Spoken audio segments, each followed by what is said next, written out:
मी एका ऑडिशनला गेलो होतो, तर त्या ऑडिशनमध्ये म्हटले कोण आहेस तू, कुठला आहेस तू, म्हणजे ते ऑडिशन देण्याची पद्धत चुकली, तुम्हाला मॅनर्स नाहीत का, असं तसं. मग मी घरी आलो रागारागानं. सगळ्यात जास्त गाजलेली बऱ्यापैकी रीच आलेली कविता आहे, त्याच्यावरती बऱ्याच रील झाल्या. सुंदर म्हणू चाप्याला की सुंदर म्हणू गुलाबाला, तुझ्या इतके सुंदर फुल या बागेत कोणी नाही, आणि कैक पाहिले नजारे मी या पृथ्वी तलावर, तुझ्यासारखे सुंदर या नजरेत कोणी नाही, तुझ्यासारखे सुंदर फुल या बागेत कोणी नाही. उगाच जबरदस्ती कुणाला आपल्या प्रेमात पडावं ही अपेक्षा ठेवणंच मुळात चुकीचं आहे. सडळ हाताना जे चांगलं चाललंय, सुख समाधान एकत्र दोघांचे विचार मॅच होत आहेत, तिथं झालेलं प्रेम हे आयुष्यभर यशस्वी राहतं. भले आपण आपलं ज्याच्यावरती प्रेम आहे तो माणूस सुखात असणं हे म्हणजे माझ्यासाठी प्रेम आहे. तो माझ्यासोबत असावा, माझ्या शिवाय असावा, कसाही असू दे, तो सुखी आहे ना, बस.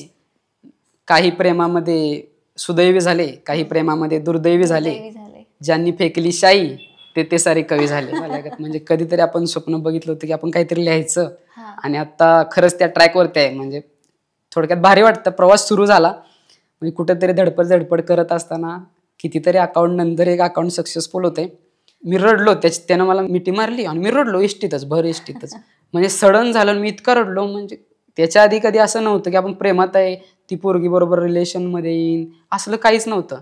मी असं ते असतं का नाही, हा ती बघते माझ्याकडे, मी बघतोय, आणि ते चांगलं वाटायचं. मग एका सर्टन टाइमला, आता 12वी झाली, यानंतर आपल्याला बघायला सुद्धा भेटणार नाही हे जेव्हा जाणवलं, त्यानंतर मी त्याला असं बोललो. मग त्याला ते जाणवलं माझ्या चेहऱ्यावरती बदललेलं रंग, आणि त्याने मला मारली मिठी, आणि मग मी रडलो. कविता लिहिल्यानंतर बऱ्याचदा असं वाटतं, आता ही तुला पाहताना मी गुणगुणायचो घरामध्ये, तेव्हा पप्पा मला म्हणायचे काय कुणाला पाहताना. मग मी लिहा, सुरुवात करा लिहायला. तुम्ही चुकीचा आहात, बरोबर आहात, ग्रॅमॅटिकली बरोबर आहात का, तुम्ही नियमात बसताय का, शास्त्रानुसार लिहिताय का, हे ठरवण्याचा अधिकार कोणालाही नाही. तुम्ही तुमच्या भावना आहेत त्या कागदावरती मांडताय. एखाद्याला ती ऐकल्यानंतर वाचल्यानंतर आवडेल ना आवडेल, तुम्ही तुमच्या भावना लिहिताय, त्यामुळे त्या कवितेवर तुमचा अधिकार आहे. तुम्ही पोस्ट केल्यानंतर एखाद्याला आवडली नाही, त्याने इग्नोर केली, एखाद्यानं तुम्हाला त्याच्यावरती प्रतिक्रिया देऊन जर चुका सांगितल्या, ऍक्सेप्ट करा, बदलण्याचा प्रयत्न करा, नाही जमलं सोडून द्या. फक्त नमस्कार, बोलू निवांतच्या या चॅनलवर मी वैष्णवी तुमचं हार्दिक हार्दिक स्वागत करते. खरं तर आपण कानाचा डॉक्टर पाहिला, नाकाचा डॉक्टर पाहिला, हाताचा डॉक्टर पाहिला, पायाचा डॉक्टर पाहिला, पण शब्दाचा डॉक्टर ही जरा वेगळीच कन्सेप्ट आहे, नाही का? तर आज आपण आपल्या या सेटवर शब्दवैद्य अर्थातच शब्दांचे डॉक्टर नयन भाष्टे यांना आमंत्रित केलेलं आहे. यांच्यासोबत आपण साहित्य, कविता, प्रेम इत्यादी अनेक गोष्टीवर दिलखुलासपणे चर्चा करणार आहोत. तर नयन सर, सर्वात आधी तुमचं आमच्या सेटवर खूप खूप मनापासून स्वागत करते. खरं तर आधी नयन, त्यानंतर शब्दवेळा आणि त्यानंतर शब्दवैद्य असा सुरू झालेला हा प्रवास, याबद्दल ऐकायला आवडेल. नमस्कार, पहिल्यांदा मला बोलवलं त्याबद्दल धन्यवाद. खरं तर इथं पॉडकास्टला येण्यात मी मोठा नाहीये. तर सुरुवात अशी झाली, जानेवारी महिना 2024 असेल, त्यावेळेला असंच इंस्टाग्राम स्क्रोल करताना त्याच्यामध्ये आनंद इंगळे म्हणून सर आहेत, त्यांचं पाऊस वेडा म्हणून चॅनल आहे, तर त्यांचं चॅनलची रील आली मला. मग त्याच्यावरती कविता छान होती, आवडली, मग मी त्याला प्रतिसाद म्हणून प्रतिक्रिया दिली. तर त्या प्रतिक्रियेला अजून खूप जणांच्या प्रतिक्रिया आल्या, लाईक आल्या, कमेंट्स आल्या. मग मी त्यांचं पुन्हा पेज चाललं, मग त्यांच्या बाकी कविता आल्या, मग त्याच्यावरती पुन्हा रिप्लाय दिले. मग असंच एक कोणतरी त्याने मला मग रिप्लाय केला, म्हटले तुम्ही सुरू करून बघा कसं वाटतंय, काय होतंय. मग थोडे दिवस विचार केला. 4 फेब्रुवारी प्रेमाचा सीझन होता बरोबर, म्हणजे व्हॅलेंटाईन वीक सुरू होण्याचा बहुतेक काळ असेल तो काहीतरी. मग त्यावेळेला सुरुवात केली लिहायला. एका दिवसात कमीत कमी मी त्यावेळेला 10-15 अशा कविता स्पॉन्टेनियसली सुचत गेल्या. त्या लिहिल्या, तोडक्या मोडक्या कशा तरी होत्या, पण लिहिल्या त्या. आणि मग पोस्ट केली. पहिल्या मी कोणाला सांगितलं नव्हतं, त्याला काही व्ह्यूज नाही, काय नाही. मग अजून 2 पोस्ट केल्या. त्यानंतर आईवरती एक कविता लिहिली होती, आणि त्याला चांगला रिस्पॉन्स आला. मोठ्या मोठ्या लोकांनी ती शेअर केली. म्हणजे त्यावेळेला बहुतेक अनुश्री माने किंवा अजून असे बरेच जे थोडे इन्फ्लुएन्सर असतील कोणी, त्यांनी ती स्टोरीला ठेवली होती. मग मला मित्रांचे रिस्पॉन्स आले, अरे चांगलं लिहितोय, सुरू कर, आता कंटिन्यू ठेव, थांबू नको.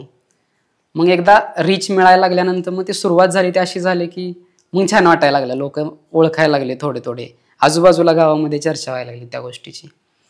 मग मी काही माझ्या मित्रांना फॉलो केलं. मग सुरुवातीला मी काय करायचो, माझी लिहिलेली कविता मी माझ्या मित्रांना शेअर करायचो. आणि त्यांचं एक चांगलं होतं की तिने चुका काढल्या की नाही हे बरोबर वाटत नाहीये, हे थोडंसं चुकतंय, इथं काहीतरी बसत नाहीये. मग असे थोडक्यात काय म्हणतात, मित्र गोड बोलणारा नसावा, माप काढणारा मित्र असतो ना, तो आपल्याबद्दल चांगला विचार करत असतो. मग असं जुना एक लहानपणीचा मित्र आहे जो 10वी पर्यंत माझ्यासोबत होता.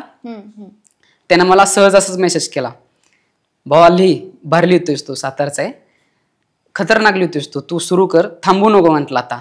कारण म्हटलं तुझे जे रील्स आहेत ते माझ्या स्टेटसला दिसतात, लोक तिकडून डाउनलोड करून इकडे स्टेटसला येतात, सुरू कर सुरू कर सुरू कर.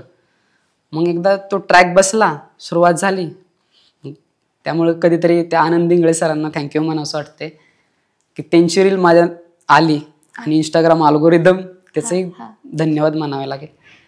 एकंदरीत चांगलं झालं काय ते. याच्या आधी माझे कमीत कमी मी बरेच ट्राय केले, म्हणजे फोटोग्राफीचं चॅनल खोललं किंवा रील्स बनवायचो मी, म्हणजे आपल्या गाण्यावरती डायलॉगवरती. मग सुरुवातीला बरेच अकाउंट काढले, डिस्कार्ड केले, ते डिलीट केले, पुन्हा नवीन सुरू केले, पुन्हा डिलीट केले. हिंदी लिखाणाचं एक चॅनल काढलं, त्याला रिस्पॉन्स नाही. मग एकदा सुरू झालं. एकदा हे पेज मला मिळालं, तिथनं जो ट्रॅक चेंज झाला. याच्या आधी मी लिहायचो कविता लहानपणीपासून, म्हणजे आवडच आहे मला. मी पहिल्यांदा काय करायचो, कोणाची कविता लिहिलेली सापडली मला, मी त्याच्यामध्ये चोरी करायचो, त्याच्यामध्ये बदलायचो कविता, कॉपी करायची, त्याच्यातील 2-3 लाईनी किंवा एखादा शब्द असेल तर तो बदलायचा. म्हणजे मला एक आठवते, मी मिलिटरी स्कूलचा विद्यार्थी आहे, तर तिथं विजयपथ नावाचं आमचं एक पुस्तक निघतं. तर त्या विजयपथामध्ये काय कुणाचं काय कला कौशल्य असतील, कोण चित्रकार असेल, कोणी व्याख्यान म्हणजे निबंध लिहित असेल, किंवा कोणी कथाकथन काही लिहित असेल, किंवा कविता लिहित असेल, शायरी लिहित असेल, मग ते पुस्तकात छापलं जायचं. मग अशीच एक कोणीतरी आठवणी म्हणून एक कविता लिहिली होती, तर ती मी चोरली, त्याच्यामध्ये शब्द चेंज केले आणि परिपूर्ण झालेली पहिली कविता माझी ती आहे. म्हणजे ती कविता अशी होती की आयुष्याच्या प्रवाहात खूप गोष्टी घडतात, सूर्योदयापासून सूर्यास्तापर्यंत अनेक जण भेटतात, खूप जण शब्द देतात आणि विसरतातही, सूर्यफुलाप्रमाणे ती अनोळखी होतात, पक्षाप्रमाणे ती घरट्याकडे निघून जातात, शेवटी आपण एकटे असतो आणि सोबत असतात त्या आठवणी. चोरलेली पहिली कविता, पण मी त्यानंतर त्याच्यामध्ये चेंज केली, मॉडिफाय केलेली पहिली परिपूर्ण कविता. म्हणजे त्यानंतर मी गरुड झेप नावाचं एक असंच स्वतःचं पुस्तक लिहायचं म्हणून एक असं मी वही घातली, त्याला मस्त बाइंडिंग वगैरे केलं, आणि त्याच्या मित्राकडून एका चित्र काढून असं गरुडाचं, मित्रानं मस्त छान असं चित्र काढून दिलं, त्याच्यावर गरुड झेप नाव, आणि त्याच्यातली पहिली कविता लिहिली होती मी ती. आणि त्याच्यानंतर 4-5 कविता लिहिल्या आणि ती हरवून गेली. आता जुनी आईनं रद्दी काढली, त्या रद्दीमध्ये ती सापडली, तर म्हणजे जुन्या आठवणी ताज्या झाल्या. म्हणजे कधीतरी आपण स्वप्न बघितलं होतं की आपण काहीतरी लिहायचं, आणि आता खरंच त्या ट्रॅकवरती आहे. म्हणजे थोडक्यात भारी वाटतं. प्रवास सुरू झाला, म्हणजे कुठेतरी धडपड करत असताना कितीतरी अकाउंट नंतर एक अकाउंट सक्सेसफुल होते. मुळात इथं आल्यानंतर पैसा नको आहे, थोडं नाव पाहिजे होतं, असं माझं लहानपणीपासून होतं. म्हणजे फेम पाहिजे होता. म्हणजे आता कोणी तोंडावर बोलत नाही, आपण काय म्हणतात, लोक काय म्हणतात की नाही मला नाव नको, मला काही नको, मला फक्त माझं काम करायचं आहे. खरं कोण बोलत नाही. म्हणजे मी लहान असताना मिडल क्लास फॅमिलीतला आहे, ठीकठाक, वडील शिक्षक असल्यामुळं एवढं असं म्हणजे गरिबीतनं मी वर आलोय असं काही नाही. त्यामुळं पैशाची उणीव कधी जाणवली नाही. मिलिटरी स्कूलमध्ये होतो, त्यामुळं पैसा किती मॅटर करतो हे आमच्यासाठी नव्हतं. पण लोक आपल्याला नाव असतात, लोक आपल्याला शाबासकी देतात, ती एक भावना आहे ना, ती इतकी भारी वाटते. मग त्यासाठी मी सुरुवातीला ऑडिशन्स द्यायचो, इकडे तिकडे फिरायचो. मग यातून सुरू झालं, काही ना काही धडपडत राहायचं.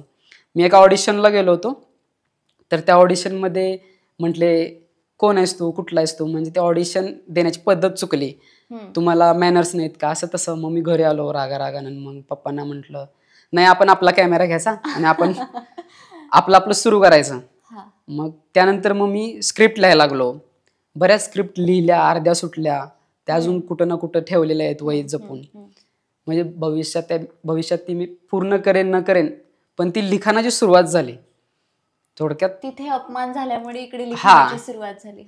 म्हणजे कुठंतरी ठिणगी पेटल्याशिवाय मोठा भडका होत नाही, तर ती ठिणगी कदाचित तिथं पेटली असेल. बाकी मग आयुष्यात असे मग गावाकडचे जे माणसं असतात ते भेटतात, ते बोलतात, ते अजून मग आपल्याला चालना प्रोत्साहन मिळतं. आणि सगळ्यात भारी जी म्हातारी लोक सांगतात ना हा ते खूप भारी असतं. कारण मोठे सांगताना कसं बघण्याचा पर्स्पेक्टिव्ह वेगळा असतो. म्हाताऱ्या लोकांना घेणं देणंच नसतं. ज्यावेळेला त्यांच्यापर्यंत माझ्या कविता पोहोचल्या आणि त्यांनी जेव्हा मला त्याचा प्रतिसाद दिला हा त्यानंतर असं वाटतं की आता थांबायचं नाही, आता चालूच ठेवायचं. पण मग कविता लेखन झालं किंवा साहित्य लेखन झालं आणि तुम्ही डॉक्टर असणं, तुम्ही कर्नाटकला होता, आपली चर्चा झाली, ह्या दोन्ही गोष्टी किती एकमेकांपेक्षा वेगळ्या आहे. म्हणजे लेखक म्हटलं की त्याने लिटरेचरमध्ये काहीतरी करावं किंवा आवडीच्या क्षेत्रामध्ये काहीतरी करावं, पण डॉक्टर आणि कवी या दोनही किती वेगवेगळ्या गोष्टी आहे. नदीची दोन टोकं आहे अक्षरशः. नाही, आता हा प्रश्न मला मेसेजवरती येतो बऱ्याचदा. हा म्हणजे तुम्ही डॉक्टर आहे कसं काय लिहिता, म्हणजे तुम्हाला सुचतं कसं काय, तुम्हाला वेळ कसा मिळतो. बरोबर आहे. तर मुळात कवी काय आहे, म्हणजे मी स्वतःला कवी नाही म्हणत आहे, एखादा कविता लिहितो किंवा एखादा भावना लिहितो तर त्याच्या मागे त्याचा पर्स्पेक्टिव्ह काय असतो. भले तो हिंदी लिहू दे, मराठीत लिहू दे, इंग्रजीत लिहू दे, कोणत्याही भाषेत लिहू, शास्त्राला धरून शास्त्राविना भावनावर कागदा एकदा उतरवतोय. तर त्यासाठी त्यानं डॉक्टरच असावं किंवा त्यानं वकीलच असावं, त्यानं शिक्षक असावं किंवा त्यानं काही काम न करता फक्त साहित्य वाचलेलं असावं असं काही नाही. बसलो सुचलं. सगळ्यात जास्त कवेत हे प्रेमातनं बाहेर आलेले किंवा नुसतेच प्रेमात पडणारे किंवा दुसऱ्याचं प्रेम बघून लिहायला लागलेले, ह्या 3 टाईपमध्ये कवेत. त्यामुळे त्यानं डॉक्टरच असावं असं काही नाही. आता माझे कितीतरी डॉक्टर मित्र असे आहेत, फक्त ते प्रकाश झोतात आले नाहीत, इतके सुंदर लिहितात म्हणजे खतरनाक. त्यांच्या कविता वाचल्यानंतर कधी कधी असं वाटतं की यार आपण असं लिहायला पाहिजे, आपल्याला कसं काय नाही सुचलं. त्यामुळे डॉक्टर असणं आणि कविता लिहिणं याचा दूरपर्यंत संबंध नाही. उलट मला असं वाटतं की डॉक्टर सारख्या भावना कोणाकडे नसतात. ज्यावेळेला पेशंट येतो तेव्हा त्याचं दुःख समजून त्याला ट्रीट करायचंय, म्हणजे खरं तर संवेदनशील डॉक्टर आहे असं म्हणायला पाहिजे. म्हणजे सगळ्यात जास्त कविता डॉक्टरना लिहिल्यावर तुम्हाला समाजाला मान्य असाव्या. म्हणजे यानंतर हा क्वेश्चन येऊच नाही की तुम्ही डॉक्टर आहे आणि तरी लिहिताय. बऱ्याचदा असं होतं, मला मेसेज करतात कसं काय लिहिता तुम्ही. मी बऱ्याचदा हेच सांगतो, आता डॉक्टर असणं आणि लिहिणं याचा काही संबंधच नाहीये. म्हणजे दोन्ही वेगवेगळ्या गोष्टी आहे. वेळ मिळतो कसा मिळतो होता त्यातून, दोन्ही वेगळ्या गोष्टी आहेत. कशा वाईज आहेत, प्रोफेशन वाईज आहेत, पण दोन्ही गोष्टी करण्यासाठी भावना हे त्याच्यातलं जे जॉईंट आहे त्या भावना आहेत. कविता लिहायला काही लिहायला भावना असल्या बस कोणी लिहू शकतं कविता. आता गावाकडचे म्हातारे लोक लिहितात, बहिणा बहिणी त्यावेळी लिहिल्या, निरक्षर माणसांनी कविता लिहिल्या, म्हणजे कविता लिहिणारे सगळ्यात मोठे साक्षर ते होते. आणि आता मग एखाद्या डॉक्टरांना कविता का लिहू नये हा प्रश्न याचं उत्तर आहे. अगदी बरोबर आहे. मग व्हॉट डू यू थिंक, कविता लिहिण्यासाठी किंवा शायर बनण्यासाठी प्रेमात पडणं किंवा प्रेम समजणं गरजेचंच आहे का? आता ते प्रेमात ज्या वेळेला पडतो ना माणूस त्यावेळेला वातावरण एक भारी वाटत असतं. म्हणजे लोकांना थोडक्यात कसं माहिती आहे का, माणसाची एक टेंडन्सी आहे वास्तवाला सोडून जगायची सवय असते. लोकांना व्हर्च्युअलिटीमध्ये जगायची, स्वप्नात जगायची सवय असते. काहींना दुःख नसेल आयुष्यात तरी असं वाटतं की मला का दुःख नाहीये. काहींना जास्त आनंद झाला ते वाटतं मी कसं काय सुखी आहे. मग ह्या कंडिशनला सुचतं, काही ना काही सुचतं, 100% सुचतं. मग फक्त त्याला कसं असतं, एक पोएटिक वे जो दिला जातो, काव्य, काहींना आवडतं, काही मुक्त छंदात लिहितात. मग भावना मांडायच्या, काही 1.5 2 पानाच्या कविता लिहितात. मग ते कविता आहे, पद्य आहे, गद्य हेच कळत नाही, पण त्याच्या त्या भावना असतात.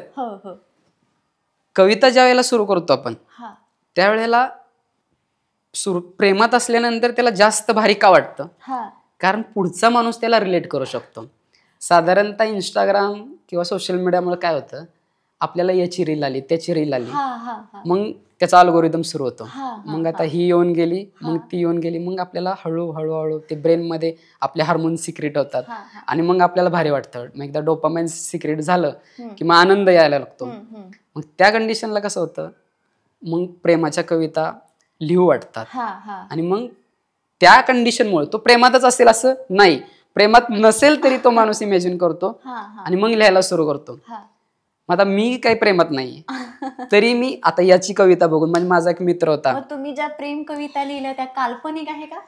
काल्पनिक एक्झॅक्ट अनुभव नाहीये, अच्छा, पण हा एखादी समथिंग मला कोणतरी व्यक्ती आवडते हा तर मी तिला पाहून तिला अनुभवून त्या गोष्टी उतरवून लिहिलेल्या कविता आहेत. हा हा रिलेशनमध्ये असूनच कविता लिहिता येतात असं नाही. सहज कविता लिहिता येतात की हा समथिंग समथिंग. आता काही आता माझा एक मित्र आहे, कालच माझा फोन झाला तर तो म्हटला एक समथिंग ऍक्ट्रेस आहेत त्याच्या पेजवरती गेला होता. एका फोटोमध्ये डोळे चांगले वाटले, एका फोटोमध्ये काय केस चांगले वाटले, मग त्याच्यावरती त्यांनी कविता लिहिली होती. म्हणजे बघितलं पाहिलं की ते सुचून जातं. कधी साधा आता रिसेंट एखादा टॉपिक आहे मग त्याच्यावरती तर तो प्रेमातच आहे असं नाही ना. लोक आता गंभीर टॉपिकवरती पण लिहितातच की बघण्याचा दृष्टिकोन त्या मार्गाने चालला की ऑटोमॅटिक कविता होते. फक्त फायदा असा आहे प्रेमात असल्यानंतर ते पुढच्याला रिलेट होते की यार हाय किती भारी माझ्या मनातलं लिहिलंय. म्हणजे असे मेसेज येतात लिटरली. कसं काय कळतं तुम्हाला? आमच्या मनातलं कसं कळत? तुमच्या माझ्या यांच्या त्यांच्या सगळ्यांच्या मनात तेच असतं. आता आम्ही फिरायला गेलो होतो एकदा, माझा एक मित्र होता मग तो म्हटला सगळ्यांवरती लिहितोस माझ्यावरती कधीतरी लिह. मग आमचं चाललं म्हटलं लिहितो मी. आता घरी गेलो ना विचार करतो तुझ्या मी स्टोरीवरती आणि मी लिहितो. आणि मी थोडं पुढं आलो त्यानंतर मग मला ती कविता सुचली. मग मी लिहून घेतली की या सूर्याने त्या चंद्राची किती प्रतीक्षा करावी, क्षितिजावरती बेटीची किती आशा धरावी, एकत्र यावे दोघांनी असं एखादं ग्रहण लागावं, कायमची सांज व्हावी आणि एकत्र दोघांनी यावं असं लिहिलं होतं. म्हणजे कसं एक सूर्य आणि चंद्र ग्रहणाच्या आपलं क्षितिजाच्या टायमिंगला एका वेळेला असं दिसू शकतात किंवा ग्रहण असेल त्यावेळेला ते ग्रहणाच्या तिथं चंद्र. मग ते तसं ती त्याच्या असं मत आहे की एखादा दिवस ते स्वप्नील जोशींचा डायलॉग नाही का की तू हिरे का कोणत्या मूवीमधला आहे की एक दिवस म्हणजे ज्याच्यावर आपण प्रेम करतो त्याच्यासोबत एकही दिवस जगायला मिळणार नाही का. मग त्याचं तसं चालू होतं की यार मी इतक्या वर्ष म्हणजे त्याचं फार लहानपणापासूनचं प्रेम आहे ते. त्याला त्या मुलीला सोडून त्यानं कधी दुसरीकडे बघितलं नाही. मग त्याच्यावरती ते लिहिलं होतं की कधीतरी एखादी अशी सांज यावी ज्या वेळेला चंद्र आणि सूर्य एकत्र यावे म्हणून ते लिहिलं होतं. म्हणजे आता प्रेमावरच गप्पा होत आहेत तर व्हॉट डू यू थिंक, म्हणजे मी अनेक कवी पाहिले किंवा अनेक शायर पाहिले ते एकतर्फी प्रेमात असतात किंवा मग त्यांचा काहीतरी हार्ट ब्रेक झालेला असतो, कुठेतरी धोका बसलेला असते आणि मग अगदी सॅड स्टोरी शायरी हे सगळं बाहेर निघतं. आता माझं तसं काही झालं नाही पण असं होत नाही. आपला 10-12 जणांचा समजा ग्रुप आहे तर त्याच्यामध्ये एक जण असतोच आणि त्यात मी गुड लिस्नर आहे त्यामुळे मला एक आता त्याच्या जवळ बसून मला मग सांगणार की बाबा हे असं असं माझं झालं, माझं काय चुकलं होतं, मग कसं मी काय करू, मग मी तिला बोलू का, आता आमचं पूर्ण बंद झाले. 100 प्रश्न झाले की मग त्यातनं एक उत्तर येतं. आपली कविता सुचतं ते ऑटोमॅटिक. आणि कसं आहे कवीला एक सवय असते, चांगली वाईट माहित नाही पण सवय असते. दुःख दिसलं की लिहायचं, सुख दिसलं की लिहायचं, जास्त आनंद दिसला की लिहायचं, पुढचा काय बोलतोय ना त्याचं ऐकायचं तिकडं जाऊन लिहायचं. मग असं ते एक कविता आहे की काही प्रेमामध्ये सुदैवी झाले, काही प्रेमामध्ये दुर्दैवी झाले, ज्यांनी फेकली शाई ते सारे कवी झाले. ही कविता मी लिहिली आणि त्याच्या आधीच मला मित्रांनी सांगितलं होतं त्याची कहाणी. मग मला त्यानं संध्याकाळी काय यार हे असं असतं काय, मी तुला सांगितलं आणि तू त्याच्यावरती लिहिलं. म्हटलं नाही तसं ते सहज सुचलं म्हणून लिहिलं. ते असं होऊन जातं काही. म्हणजे त्यात तो व्यक्तीच असावा असं नाहीये काय की प्रेमामध्ये असावा. काही थोडा रील्स बघतात मग इमोशनल होतात. म्हणजे माझं तसं होतं, मी जर सडनली काही इंस्टाग्राम जास्त वेळ स्क्रोल केलं की मग मी एका झोनमध्ये जातो. मग एकदम म्हटलं ना सुरुवातीला की एकदम 10-12 कविता सुचून जातात, 4 वेळा सुचून जातात. ते तसं स्पॉन्टेनियस लिहून जातं. आणि कधी कधी एखाद्या दिवशी अजिबातच सुचत नाही. मग जुन्या आता पोस्ट करायच्या म्हटल्यावर ते जुन्या कविता चाळायच्या, मग त्या एडिट करायच्या आणि पोस्ट करायच्या. पण एखाद्या दिवशी जर आपण त्या फिल्ममध्ये गेलो की मग बस ते असं भारी वाटतं. मग प्रेमात पडलं की लिहायचं. मग काही जण काय करतात, दादा असं झालंय, मग मेसेजमध्ये करतात. शक्यतो मी प्रत्येकाला रिप्लाय देण्याचा प्रयत्न करतो, कारण काही जण आपल्या भावना मांडायला येतात आणि त्यांना मोकळं करायला वाट कोणी नसतं. मग आपण त्यांना सल्ला देऊ शकत नाही पण त्यांचं ऐकून तरी घेऊ शकतो. म्हणून मी त्यांच्याशी चर्चा करतो, गप्पा करतो. वेळात वेळ काढून मी दिवसभरातला एक अर्धा तास असे ना का मी प्रत्येकाशी बोलण्याचा इंटरॅक्ट करण्याचा प्रयत्न करतो. त्यातून नवीन सुचतं काही ना काही. काही जण म्हणतात दादा आमचं एकतर्फी प्रेम होतं, एकतर्फी प्रेमावरती लिहा. मग आता मला ती सोडून गेली, मला तिला मनवायचंय, त्याच्यावरती लिहा. आणि 2-2, 3-3 दिवस कंटिन्यू त्यांचे मेसेज येतात की नाही अजून तुम्ही पोस्टच केला नाही, अजून तुम्ही लिहिलंच नाही. मग त्यांच्यासाठी वेळ काढून पुन्हा मग त्यांचे चॅट्स वाचायचे, त्यांचं काय होतं बाबा, मग त्याच्यावरती लिहिण्याचा प्रयत्न करतो. काही जणांना आवडते, काही जणांना नाही आवडत. बघण्याचा दृष्टिकोन प्रत्येक कवितेकडे प्रत्येकाचा वेगळा असतो. भारी वाटतं. पण एखाद्याची गोष्ट ऐकून आपण जर ते मांडू शकत असेल तर मग देवाची आपल्यावरती कृपा आहे असं म्हणावं. शृंगार रसावरच्या देखील अनेक कविता पाहिल्या, म्हणजे त्यामध्ये आपण असं म्हणू शकतो की लव्ह ॲट फर्स्ट साईट, म्हणजे पहिल्यांदा पाहिलं आणि मग तिच्या केसातला गजरा आणि मग तिच्या गालावर येणारी लट वगैरे, हा हसला जो प्रकार आहे, असे सुद्धा अनेक कवी पाहिले. याबद्दल काय?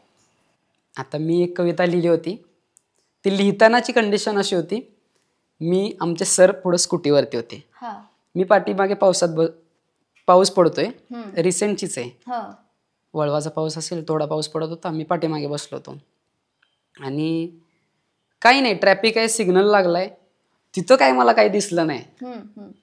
मग सिग्नलकडे माझं लक्ष होतं आणि सहज सुचलं होतं की ती कविता अशी होती, तुला पाहताना नको वाटे सारे, नकोसा तो चंद्र नको वाटे तारे, सुवास फुलांचा गंधाळताना तुझ्या गंधाचे मध्ये रजारे. काही संबंध नाहीये, म्हणजे बसलोय, ती कंडिशन अशी रोमॅन्टिक नाहीये, पण मग असते नाही इमेज कोणाची तरी येते तेव्हा आपण काहीतरी लिहितो. तिथं ते 90 सेकंद आपण सिग्नलकडे पाहत बसलोय आणि सिग्नल वरती लक्ष आहे, त्यावेळेला की तुला पाहताना नको वाटे सारे, म्हणजे सिग्नलला पाहून कविता सिग्नलला रिलेट करून लिहिलेली आहे. पहिली ओळ आहे ती सिग्नलला रिलेट झाली. त्यानंतर आम्ही गेलो क्लिनिकमध्ये, त्यानंतर ती एक लाईन माझ्या डोक्यामध्ये घुमत होती आणि ती थोडी पोएटिक मध्ये झाली होती, त्यामुळे ती अशी घुमत होती माझ्या, त्याला सूर लागल्यामुळे ती डोक्यामध्ये घुमत होती. मग मी इमॅजिनेशन केलं, मग ती कम्प्लीट केली. आणि सगळ्यात कमी प्रतिसाद असणारी कविता आहे इंस्टाग्रामवरती पोस्ट केलेली, जी माझ्या एकदम जवळची कविता आहे, म्हणजे मला आवडलेली कविता आहे, पण त्याला सगळ्यात कमी, म्हणजे काही काही कविता चांगल्या असतात पण त्याला प्रतिसाद मिळत नाही, पण कोणी ना कोणी रेकग्नाइज करतं. मग मला मित्रांनी बऱ्याच मेसेज केला, छान कविता आहे, जी कवितेच्या संदर्भात रिलेटेड जी लोक आहेत मग ती अशा कवितांना ॲप्रिशिएट करतात की हा छान कविता आहे. कौतुकात मग काय, आता सगळ्यात जास्त गाजलेली बऱ्यापैकी रीच आलेली कविता आहे, त्याच्यावरती बऱ्याच रील झाल्या. म्हणजे ती कविता अशी होती की सुंदर म्हणू चाप्याला की सुंदर म्हणू गुलाबाला, तुझ्या इतके सुंदर फुल या बागेत कोणी नाही, आणि कैक पाहिले नजारे मी या पृथ्वी तलावर, तुझ्यासारखे सुंदर या नजरेत कोणी नाही, तुझ्यासारखे सुंदर फुल या बागेत कोणी नाही. काही ती कविता लिहिताना मी कोल्हापूरला चाललो होतो. आणि म्हणजे तुमच्याशी असं होत नाही का, तुम्ही ज्यावेळी अशा कविता लिहिता त्यावेळी तुम्हाला लोक विचारत असेल ना, कोण आहे वो, कोण असेल ती, कोण आहे ती, असं होत नाही का? कमेंट मध्येच माझे मित्र असतात, वहिनी सापडली, मेसेज येतात, माझ्याशा किती मैत्रिणी येतात. काही ना तरी असं मी थोडे दिवस एखाद्यांशी इंटरॅक्शन झालं तर त्यांना असं फील होतं की त्यांच्यासाठी कविता आहे. माझी भावना तशी नसेल तरी त्यांना असं वाटतं की यार आपल्यासाठी कविता आहे. मित्राबरोबर चर्चा झाली, त्यांना त्याची गोष्ट सांगितली तर त्यांना वाटतं की हा ही माझ्यासाठी. कविता लिहिल्यानंतर बऱ्याचदा असं वाटतं, आता हे तुला पाहताना मी गुणगुणायचो घरामध्ये, तेव्हा पप्पा मला म्हणायचे काय कुणाला पाहताना, मग मी म्हणायचो हे तुमच्यासाठी पण आहे, मम्मीसाठी आहे. मग अशा बऱ्याच कविता, मग पप्पा म्हणायचे कधीतरी आमच्यासाठी पण लिही, मग त्यांच्यासाठी असं त्यांना अनुसरून बऱ्याच कविता लिहिल्यात. म्हणजे सगळ्यात आता ज्या जवळच्या अशा काही कविता आहेत ना, म्हणजे मला कधी असं वाटलं की बाबा आपण ट्रॅक विसरतोय किंवा खचल्यागत वाटतं, कधी कधी दररोज लिहून लिहून विचार करून करून मग त्याचं थकल्यागत होतं. मग जुन्या कविता रिफ्रेश करायच्या, मग भारी वाटतं, मग पुन्हा एनर्जी येते, पुन्हा कामाला सुरुवात होते. कौतुक करताना फक्त प्रेमावरतीच असं नाही, आईचं कौतुक करताना असो किंवा वडिलांचं कौतुक करताना असो. संमेलनात मी सगळ्यात जास्त वेळा सादर केलेली कविता ही आईच्या कौतुकाची. मी कुठल्याही संमेलनामध्ये प्रेमाचं कौतुक म्हणजे कुठल्या मुलीसाठी लिहिलेली कविता सादर नाही केलेली. आईचं कौतुक करणारी कविता लिहिल्या, आईवरच्या प्रेमासाठी, इमोशनल नाही.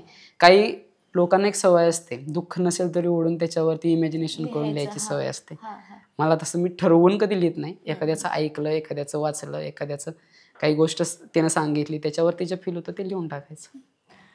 ॲज अ कवी म्हणजे तुम्हाला काय वाटतं, प्रेम काय असायला पाहिजे? मग ते आयदर आईवर असेल, बाबावर असेल, प्रियसीवर असेल, बायकोवर असेल किंवा जगावर इतर कुठल्याही गोष्टीवर असेल, म्हणजे असं काही नसतं की प्रेम प्रियसीवरच होतं किंवा बायकोवरच होतं. तर तुम्ही प्रेम या भावनेकडे किंवा या कॉन्सेप्टकडे म्हणजे कशा दृष्टीने पाहता? प्रेमावरती बऱ्याच जणांनी बरंच काय काय बोललंय, त्यांच्या इतका आपला अभ्यासही नाही, पण प्रेम करायला अभ्यास लागतो नाही. प्रेम अनुभव त्यांचा जो अनुभव आहे तो त्याने अभ्यासात मांडला. हा माझा तितका अनुभव नसेल कदाचित, पण एकच गोष्ट मला कळते प्रेमाबाबतीत की आपलं ज्याच्यावरती प्रेम आहे तो माणूस सुखात असणं हे म्हणजे माझ्यासाठी प्रेम आहे. तो माझ्यासोबत असावा, माझ्या शिवाय असावा, कसाही असू दे, हो तो सुखी आहे ना, बरोबर आहे. बस. तो सुखात असणं, तो समाधानात असणं, तो ठीकठाक असणं हे माझ्यासाठी प्रेम आहे. मग तो माझ्यापासून दूर जाओ. कसं असतं, काही जण मग ते रागात असतं की मला सोडून गेली, मग ती कशी काय खुश आहे, कशी काय आनंदात आहे, किंवा तो मला सोडून गेला, अरे यार तो इंस्टाग्रामला रील स्टेटस ठेवतोय, तो फिरतोय, त्याला काय पडलेलंच नाही, तो मूव ऑन कसा काय झाला. गरज नाहीये. तुझं प्रेम होतं ना त्याच्यावरती, तर तू त्या प्रेमाच्या भावनेनं ती व्यक्ती सुखात असणं हे महत्वाचं आहे. मला एवढंच कळतं प्रेमाबद्दल. प्रेमाबद्दल अजून जास्त काय, आणि म्हणजे एक हायपोथेसिस मांडून किंवा इमॅजिनेशन मध्ये प्रेम रंगवण्यापेक्षा एक साधं सरळ प्रेम आहे की बाबा ज्या व्यक्तीवर माझं प्रेम आहे ती व्यक्ती सुखात राहावी, समाधानाने राहावी, मग मी आयुष्यभर सुखात राहीन. बस अजून काय पाहिजे आपल्या आयुष्यामध्ये. एक हिंदी शायर आहे, त्यांची एक शायरी आहे, उस दिन तेरी बारात में नाचूंगा मैं. म्हणजे त्या मला ती शायरी आठवत नाही, पण त्यामध्ये त्यांनी बरंच काहीतरी लिहिलेलं आहे की त्या पोरीच्या प्रेमात असताना मग अचानक त्या पोरीचं लग्न होतं, आणि मग लग्न झाल्याच्या नंतर त्या पोरीसोबत काय काय होईल, आणि ते सगळं झाल्याच्या नंतर तुला माझी आठवण येणार नाही का. मग तुम्हाला काय वाटतं, प्रेम म्हणजे लग्न आहे की लग्नाच्या विपरीत गोष्ट ही प्रेम आहे? आता मी कुठंतरी ऐकलंय, वाचलंय, माहिती नाही, बहुतेक ती राधाकृष्णांची जी मालिका होती त्याच्यामध्ये ते असेल डायलॉग कदाचित. आता ते कुणीतरी आपल्यासारख्याच कुणीतरी लिहिलं असेल, पण ती भावलेली ओळ आहे की प्रेमाचं अंतिम ध्येय लग्न नाही पाहिजे. तुम्ही लग्न करायचंय म्हणून प्रेम करत असाल तर ते प्रेम नाही, तो सौदा आहे. प्रेम होतं, कोणावरही होतं. एका वेळेला तुम्ही 4 लोकांबरोबर करू शकता. प्रेम करायला लिमिटेशन्स नाहीत. भावना काय आहे, प्रेमामागचं उद्दिष्ट काय आहे, तर बाबा तो व्यक्ती सुखात राहावा, ही माझ्या नजरेतनं प्रेमाची व्याख्या आहे. तर बाबा कोणी हा व्यक्ती सुखात राहू दे, तो व्यक्ती सुखात राहू दे, सगळेच राहू दे. ज्यावेळेला तुम्ही रिलेशनमध्ये येताय किंवा त्याला नात्याला नाव देताय तेव्हा ते नातं आहे, ते प्रेम आहे का, त्याच्यामध्ये असणारी भावना प्रेम आहे. म्हणजे प्रत्येक प्रेमात पडणाऱ्यानं लग्न करावं असं नाही, पण लग्नात असणाऱ्याने एकमेकावरती ऑटोमॅटिक प्रेम करावं. म्हणजे मनामध्ये ती भावना असावी की माझा जो पार्टनर आहे तो सुखात राहावा. मग तो सुखात राहण्यासाठी मी माझा आउटपुट काय देतोय, मी त्याच्याबरोबर कसं बिहेवियर करतोय त्याच्यावरती आहे ना. आपल्या बिहेवियरवरती त्याचं सुख खूप डिपेंड आहे. मग त्याच्यासाठी काय होतील ते कॉम्प्रोमाइज करणं. आपल्याला अजून लग्नाचा काही अनुभव नाही, पण जे मी माझ्या आजी आजोबांना बघून किंवा आई वडिलांना, आता आमची आजी खूप हटकळ आहे. म्हणजे ज्या वेळेला आजोबा घरात असतील, हे म्हाताऱ्या तुला कळतं का नाही, म्हणजे एवढ्या लेवलचं बोलते की असं वाटतं की बस ह्यांच्यासारखा वाद जगात कोण करत नसेल. आणि जेव्हा आजोबा शेतात जातात त्यावेळेला मला 4दा विचारणार, अजून दादा जेवलेला नाही तर जेवणाचा डबा तेवढा देऊन ये. म्हणजे ते म्हणतात ना की तुझं माझं जमेना तुझ्या वाचून करमेना, ते तशी त्यांची ती लव्ह स्टोरी आहे. म्हणजे आपला जो पार्टनर आहे त्याला सुखात बघणं हे प्रेम आहे. आत्ताच्या जनरेशनने त्याला थोडंसं ते रोमॅन्टिक बनवलं आणि त्याच्या डेफिनेशन्स तयार केल्या. मूव्ह ऑन, आता काय काय बऱ्याच गोष्टी निघल्यात. मला माझे मित्र म्हणतो तू खूप जुन्या जमान्यातल्या ओल्ड स्कूल आहे, आणि तेच चांगलं आहे. म्हणजे तुकोबा आवलींचं प्रेम आहे ते खरं प्रेम आहे. तुकोबांना तर किती आवलींनी शिव्या दिल्या होत्या आणि काय ते आपण बघितलंय. प्रेम काय आहे की बाबा आपल्या बरोबरचा व्यक्ती सुखात राहू दे, मग त्यासाठी लग्न व्हावंच असंही नाही. आता श्रीकृष्णांना तरी कुठं राधा मिळाली, भले ती दुसऱ्या रूपात रुक्मिणी होऊन आली, पण त्यांचं ते प्रेम अर्धवट राहिलं ना. शेवट लग्नाने व्हावे असं नाही, पण माझं प्रेम अखंड राहावं, शेवटपर्यंत राहावे. आणि एकतर्फी प्रेम असो किंवा दोन्ही बाजूने असू दे, प्रेम जोपर्यंत तो व्यक्ती आपल्याशी व्यवहार व्यवस्थित आहे तोपर्यंत आजकाल लोक तसं ठेवतात. एकदा झालं की मग नाही, त्याला काहीतरी मध्ये स्पोक करत राहणं, मेसेज करणं, स्टोरीला लावून जेलस करणं, ही भानगडच नको. मस्त तो व्यक्ती सुखात आहे ना हे बघून सुखात राहायचं. तुझ्या वाटेला जा, तो त्या वाटेला जाईल. आयुष्यात आपल्याला रिग्रेट होणार नाही की आपण त्या व्यक्तीला काही त्रास दिला नाही. मी माझ्या मनापासून प्रेम केलं, ती व्यक्ती सुखात आहे, याचाच आपल्याला आनंद आहे. झालं, बस पुरेसं आहे तेवढं प्रेम. मग आता प्रेमाची गोष्ट निघालीच तर आपल्याला माहितीये की म्हणजे साहित्यामध्ये किंवा मग कवितांमध्ये एक फार फेमस लव्ह स्टोरी आहे, साहिर, अमृता आणि इमरोजची लव्ह स्टोरी. तर यावर काय तुम्ही म्हणजे विचार करता? ती लव्ह स्टोरी जरा फार वेगळी आहे, कॉम्प्लिकेटेड आहे. त्यात दोघांचं लग्न झालं आणि त्याचं प्रेम आधी म्हणजे जुन्या परत प्रियकरावर त्यामध्ये होतं. साहिरला माहितीये की अमृताचं प्रेम नाही, तरी सुद्धा अगदी शेवटपर्यंत राहणं. हा, मग तेच आहे ते हा. की म्हटलं ना की आपला जो पार्टनर आहे ना हा. त्याच्याबद्दल तो सुखात राहणं किंवा तो खुश आहे ना, ते आपलं प्रेम आहे. त्याचं माझ्यावरती प्रेम असणं हे अपेक्षित नाही करायचं. अपेक्षा सगळ्यात जास्त दुःख देते. माझं प्रेम आहे तर मी अपेक्षा काय करायची, मी माझ्याकडून काय आउटपुट द्यायचं, ती सुखात राहिली पाहिजे किंवा त्याच्याकडून अपेक्षा न करता आपण आपलं काम करत राहायचं. आता त्या व्यक्तीचं दुसऱ्यावरती प्रेम होतं, ती त्याच्याबरोबर जाऊन त्याला भेटते का, नाही, किंवा त्याच्याबद्दल सारखं काय त्याचा प्रॉब्लेम आपल्या घरामध्ये येतोय का, तो आपल्यामध्ये येतोय का, नात्यामध्ये येतोय का, नाहीये. पण ती व्यक्ती त्या व्यक्तीवरती प्रेम करत राहणारच आहे. ते अटळ आहे. म्हणजे एखाद्याची लग्न झालं तरी राहणारच आहे. एखाद्या व्यक्तीच्या आपल्या मनामध्ये असलेली जागा कधीही हलू शकत नाही. खूप मोठं हृदय आहे आपलं, या विश्वापेक्षा मोठं आहे. आता नवीन आलेला मित्र असतो, मग जुना मित्र आल्यानंतर जुना मित्र आहे म्हणून आपण नवीन मित्र घेत नाही का? मित्र वाढत जातात, प्रत्येकाबद्दल एक बॉन्डिंग तयार होत जातं. मग ज्यावेळेला ती प्रेमाची गोष्ट येते तेव्हाच रूल्स अटी काल अप्लाय होतात. एखाद्याबद्दल प्रेमाची भावना वाटणं चांगले आहे ना, फक्त तुम्ही त्याच्याबरोबर दुसरा विचार काय करत असाल तर ते चुकीचं आहे. म्हणजे आता यातून मला जास्त काही कळत नाही, पण एक साधं गोष्ट असं आहे की एखाद्याबद्दल आपल्याला काहीतरी वाटतंय, ते वाटणं स्वाभाविक आहे. आता मी इमॅजिनेशन मध्ये दुसऱ्यासाठी कोणासाठी तरी कविता लिहितोय. आता भविष्यात ज्यावेळेला माझं काहीतरी आता लग्न होईल त्यानंतर मला कदाचित ती जुनी आठवण मला आली आणि मी त्याच्यावरती कविता लिहिली, तर ते चुकीचं नाहीये ना. मी माझ्या बायकोसाठीही कविता लिहीन आणि मला जुनं काही आठवलं तर त्याच्यावरती मी कविता लिहीन. कविता लिहिली गेली, मी कुणाबद्दल तरी काहीतरी चांगलं वाटते ते फक्त शब्दात मांडलंय. म्हणजे मी माझ्या पार्टनर बरोबर काहीतरी चुकीचं करतोय असं मला तरी काही वाटत नाही. आता याच्यावरती प्रत्येकाचं वेगवेगळं मत असू शकतं. पण या लव्ह स्टोरी मध्ये जर आपण पाहिलं तर साहिरचं जे आहे ते अमृतावर प्रेम होतं, 100% प्रेम होतं. म्हणजे त्यांनी अगदी शेवटपर्यंत तिची सेवा देखील केली, शेवटपर्यंत तो तिच्या सोबत राहिला.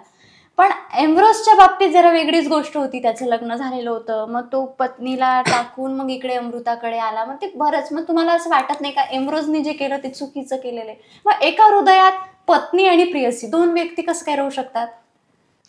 आता हा विषयच कॉम्प्लिकेटेड आहे. ज्या वेळेला आपल्याला एखाद्यावरती प्रेम आहे तर मुळात आपण लग्न नाही करायचं. आणि लग्न झाल्यानंतर एखाद्यावरती प्रेम झालं तर ज्याच्याबरोबर लग्न झालंय त्याला सोडून इकडे येतोय म्हणजे आपलं त्याच्याबरोबर प्रेम नव्हतं. एखादा व्यक्ती आपल्यावरती प्रेम करतोय तर त्याला सोडून दुसऱ्या प्रेमाच्या शोधात जाणं हे मला चुकीचं वाटतं. एखाद्या बरोबर आपण रिलेशनमध्ये आहे, लग्नाच्या बंधनात आहे, लग्नात आहे, लग्न केलंय म्हटल्यावरती त्याच्याबरोबर आपण प्रेमात जाणं हे गरजेचं आहे. म्हणजे होईल असं नाही प्रेम, पण त्याच्याबरोबर चांगलं वागण्याचा प्रयत्न करा, थोडं टाइम स्पेंड करा. एक वेळ येऊन जाते की ते ऑटोमॅटिक प्रेम होऊन जातं. जुन्या काळात कुठं आपल्या आता आईवडिलांचे आमच्या लग्न झाले असतील ते आता प्रेमविवाह कुठे आहेत, ते ठरवूनच झालेलं लग्न आहे, पण त्यांच्यामध्ये ते प्रेम तयार झालं. आता तुम्ही एका सर्टन स्टेजला तुमचं लग्न झालंय त्यानंतर तुम्हाला दुसऱ्याचं प्रेम होते तिकडं तुम्ही येताय, म्हणजे मला तर चुकीचं वाटतं. ती फेमस लव्ह स्टोरी आहे, त्याच्यावरती बऱ्याच लेखकांनी लिहिलंय, त्याच्यावरती मी माझं मत मांडावं एवढा मोठा नाहीये, पण मला जे वाटलं ते मी बोललो. आता आजकालची जी मुलं आपण पाहतो किंवा आजकालची जी तरुण आहे किंवा तुमच्या आमच्यासारखी आहे, तर ती ना लव्ह मॅरेजवर जास्त बिलीव्ह करतात. म्हणजे आधी त्यांना असं वाटतं की अरेंज मॅरेजमध्ये थोडी आपली एकमेकांशी ओळखी असते किंवा आपण त्या पार्टनरला ओळखतो, अचानक कोणीतरी यायचं, चहा पोह्याचा कार्यक्रम व्हायचा आणि मग ते लग्न व्हायचं. मग तुम्ही काय यावर विचार करता? लव्ह मॅरेज इज बेस्ट और अरेंज मॅरेज इज बेस्ट? लग्न महत्वाचं आहे. ज्या वेळेला प्रेम होते त्यावेळेला स्वतःची जर मानसिक स्थिती असेल कॉम्प्रोमाइज करण्याची तर लग्न करावं. कारण मी माझ्या आजूबाजूला बऱ्याच गोष्टी अशा पाहिल्यात की लग्न झाल्यानंतर ते वेगळे झालेत आणि असे ठरवून लग्न झालेले ते खूप काळ म्हणजे शेवटपर्यंत टिकलेत. अरेंज मॅरेज असो किंवा लव्ह मॅरेज असो, ते कॉम्प्रोमाइज खूप महत्वाचं आहे. म्हणजे जेवढं मी पाहतोय बाबा, माझ्या घरामध्ये स्वतःला पाहतोय, माझा स्वतःचा अनुभव नाहीये, पण मी दुसऱ्याला पाहून जे मला कळतंय, तडजोड महत्वाची आहे. नात्यात तडजोड असेल तर दोन्ही सक्सेसफुल आहे, तडजोड नसेल तर दोन्ही वाईट आहे. ज्यावेळी आपण लग्न करतोय तर लग्नासोबत तडजोड हा शब्द सोबत घेऊन चालायचा. आणि त्यात काय होतं, या या गोष्टीमुळं कविता, शायरी आणि रोमॅन्टिक केलेलं प्रेम यामुळं लग्नाच्या आधीचं प्रेम हे वेगळं वाटतं, लग्नानंतरचं प्रेम हे वेगळं वाटतं. लग्नाच्या आधी कसं असतंय की हेच मी तुझ्यासाठी चंद्र तारे तोडेन सगळं ते इमॅजिनरी पूर्ण प्रेम असतं. मग ज्या वेळेला सुरुवातीला सगळं लाड पुरवले जातात, सगळं ऐकलं जातं, हट्ट पुरवले जातात.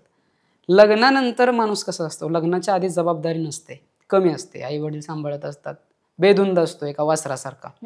ज्या वेळेला ते एका लिमिटमध्ये येतं, लग्नानंतर त्याला सगळं वर्तुळ होतं, त्याला वर्तुळाला धरून चालवायला लागणार.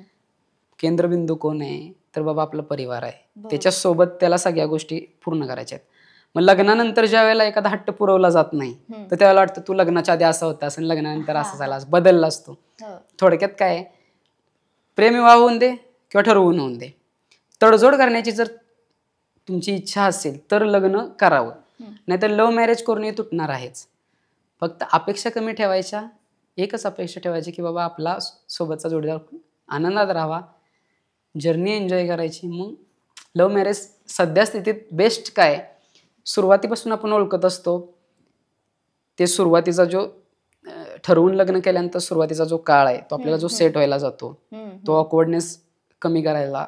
सुरुवातीला तर आमच्या गावाकडे काही काही असं होतं की एक वर्षभर नवरा आणि बायको बोलायचेच नाहीत. आधीची पद्धत होती, नवरा बाहेरून आला की डायरेक्ट पाण्याचा ग्लास, म्हणजे आमच्या असे सांगतात मला आजी आजोबा. हा, ते एक वर्षाचा जो गॅप, आता इतकं थोडं जग फास्ट झालंय, आता इतका वेळ लागत नाही. पण त्या व्यक्तीला काय आवडतं, आपलं जुनं काय आहे बाबा, आपण कुठल्या स्टेजमधनं जातो, आपलं स्ट्रगल किती आहे, आपण कशातनं उभं केलंय किंवा आपण कोणत्या स्टेजला, हे आपल्या म्हणजे आता रिलेशनमध्ये असेल तर आपल्याला सुरुवातीला त्या व्यक्तीला अंदाज असतो. त्यामुळे लव्ह मॅरेज थोडं बेटर आहे.